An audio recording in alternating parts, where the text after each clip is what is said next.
Nadagdagan ng pigati ng mga magulang nung binatilyong namatay matapos siyang atawin ng payo sa loob ng isang mall sa lungsod ng Quezon. Isang araw kasi matapos ang kanyang libing, pinagpiyansa at nakalaya ang dalawang sospek. Si Emil Sumangil, Naka-Alerto 24, eksklusibo. Bakas ang pigati at pangungulila ng mga makal sa buhay ng 14 na taong gulang na si Jerwin James Pongpong Dizon sa kanyang libing. Si Pongpong ang third-year high school student na nasangkot sa gulo sa loob ng isang shopping mall sa Quezon City. Nakunan pa nga ng CCTV nang hatawin ng payong sa ulo ang biktima ng mga suspect na umano'y napagtripan siya. Nakomatos ng ilang araw at kilalaunay sa makablang buhay din si Pongpong sanhi ng pamumuo ng dugo sa ulo at cardiopulmonary arrest. Nagdadalamhati na nga sa biglaang pagkawala ng anak. Lalo pa raw bumigat ang saloobin ng mga magulang ni Pongpong nang malamang nakalaya na ang mga itinuturong suspect sa kaso.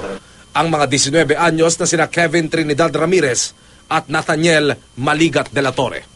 Dismayado ang mga magulang ng biktima sa naging pasya ng piskalya at hukuman na pahintulutang makapagpiyansa ng 40,000 piso sa kasong homicide ng mga suspect. Nagtataka po kami at nawala yung anti-child abuse na ikinaso ng pulisya doon sa suspect kaya nakapag-bail po yung mga suspect.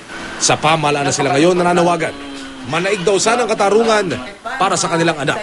Hanggang sa kahuli-huli ang sandali ng laban na ito o kaso ng anak ko, hindi kami titigil. Kaya ang gusto lang kasi namin ay mabigyan siya ng katarungan. Yun po ang pinangako namin sa aming anak habang nililibing po siya na gagawan po namin lahat ng paraan.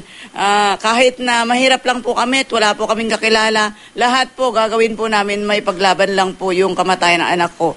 Emil Sumangil, Nakatutok, 24 Oras.